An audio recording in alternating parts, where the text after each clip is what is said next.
Hello everyone, welcome to exam prep with Pawan sir. और जिस चीज़ का आप सबको बेसब्री से इंतज़ार था वो अब आ गया है, सर्कुलर NMMSS के रिगार्डिंग। ये 10 सितंबर 2025 का सर्कुलर है। तो आइए जानते हैं कि कब की लास्ट डेट है और कौन कौन इसमें एलिजिबल होंगे, कौन कौन बच्चे इसमें फॉर्म भर सकते हैं। ये बहुत ही इम्पोर्टेंट एक फॉर्म है। अगर आप 8th क्लास में फिलहाल पढ़ रहे हैं, 8th क्लास के बच्चों के लिए हर महीने 1000 रुपए स्कॉलरशिप ये फॉर्म देता है। ये 1000 रुपए एक बार नहीं, 4 साल तक हर महीने 1000 रुपए, यानी कि एक साल में 12,000, 4 साल में 48,000 रुपए की ये स्कॉलरशिप है। और इस स्कॉलरशिप के लिए आप कैसे एलिजिबल होंगे, किस तरह से ये स्कॉलरशिप मिलेगी, आइए जानते हैं जल्दी से। सबसे पहले आप देख लीजिए, इसमें साफ साफ कह रखा है कि जो सिलेक्टेड स्टूडेंट होंगे एज पर स्टेट कोटा, उनको नॉमिनेट किया जाएगा मिनिस्ट्री ऑफ एजुकेशन के द्वारा और उनको 1000 रुपए पर मंथ दिया जाएगा, यानी कि 12,000 रुपए every year up to class 12th। इससे बेहतरीन मौका आपके लिए नहीं मिलेगा बेटा। एग्जाम आपका 7/12/2025 को ही लिया जाएगा, यानी कि एक टेंटेटिव डेट है। जब तक अगर कोई नेक्स्ट सर्कुलर नहीं आता है डेट चेंज करने का, तब तक आप यही मान के चलें कि आपका एग्जाम 7 दिसंबर को होने वाला है। एलिजिबल कौन कौन है?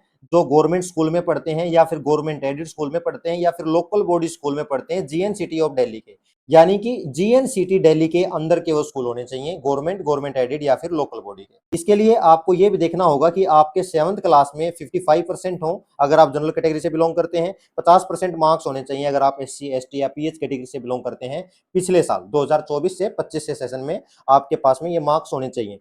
दूसरी चीज, इसके अंदर एक इनकम का क्राइटेरिया होता है। इनकम सर्टिफिकेट आपका तैयार होना चाहिए और फैमिली एनुअल इनकम मतलब पूरे परिवार की वार्षिक आय 3,50,000 से कम हो। और इसको इश्यू कौन करेगा? SDM या तहसीलदार के ऑफिस से ये इश्यू किया जाएगा। ठीक है। एग्जामिनेशन पैटर्न, जैसा कि मैंने पहले भी आपको वीडियो बनाकर बताया था कि टोटल 180 क्वेश्चन आएंगे, टोटल मार्क्स भी 180 के होंगे और जो ड्यूरेशन होगा वो भी 180 मिनट्स का होगा। मतलब कि 2 पेपर हैं, हर पेपर के लिए 90 मिनट्स आपको अलग अलग से दिए जाएंगे, लेकिन दोनों पेपर एक साथ लिए जाएंगे। पहला पेपर दे दिया गया है, फिर दूसरा पेपर दे दिया जाएगा, एक साथ लिए जाएंगे 180 मिनट में, यानी कि 3 घंटे का ये पूरा कंप्लीट पेपर होगा जिसमें आपको 180 क्वेश्चंस करने हैं। उसमें कोई भी नेगेटिव मार्किंग नहीं है। तो यहां पर अगर आप देखेंगे कि पेपर 1 की प्रिपरेशन आपकी ऑलमोस्ट हो गई है।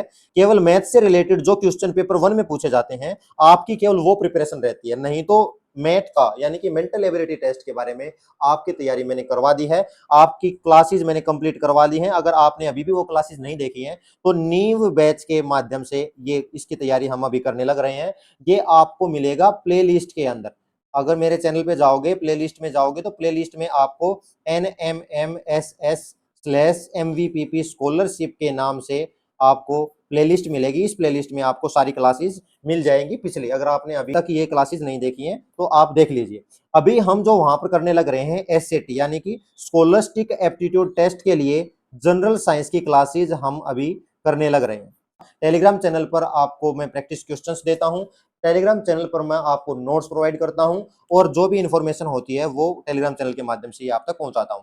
तो आप टेलीग्राम चैनल ज्वाइन कर लीजिए और इस चैनल को सब्सक्राइब कर लीजिए, क्योंकि आने वाले टाइम पर जितने भी सेट के अंदर, क्योंकि मेंटल एबिलिटी टेस्ट में जैसे मैंने बताया कि मैथ्स रह गया है, बाकी जो सेट के अंदर जितने भी टॉपिक्स आने वाले हैं, जितने सब्जेक्ट आने वाले हैं, उन सबको हम 7 दिसंबर से पहले पहले कवर कर लेंगे। अगर आप किसी और स्टेट से बिलोंग करते हैं और आपका एग्जाम थोड़ा सा आगे है तो आपके लिए और भी अच्छी बात है कि तब तक आपको और एक्स्ट्रा टाइम मिल जाएगा।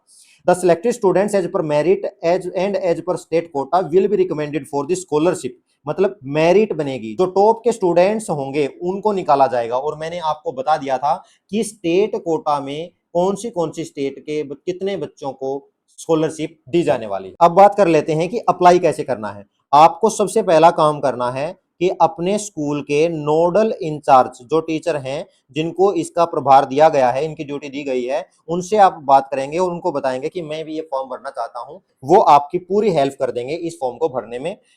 डेट देख लेते हैं, 11 सितंबर से लेकर 4 अक्टूबर तक आप ये फॉर्म भर सकते हैं। 2 दिसंबर 2025 को आपको एडमिट कार्ड दे दिए जाएंगे। यहां पर वर्ड लिखा हुआ टेंटेटिव। टेंटेटिव का मतलब होता है कि कोशिश रहेगी कि 2 दिसंबर तक आपके एडमिट कार्ड आ जाए और 7 दिसंबर को आपका एग्जाम हो जाए। लेकिन किसी एडमिनिस्ट्रेटिव रीजन से अगर चेंज करना पड़ा तो उस हिसाब से आपको अलग से कोई नोटिफिकेशन आ जाएगी, उस हिसाब से आप काम करेंगे। ठीक है। तो इस तरह से आपका ये सर्कुलर पूरा होता है। तो आप ध्यान रखें इस चीज का कि आपसे ये फॉर्म मिस ना हो।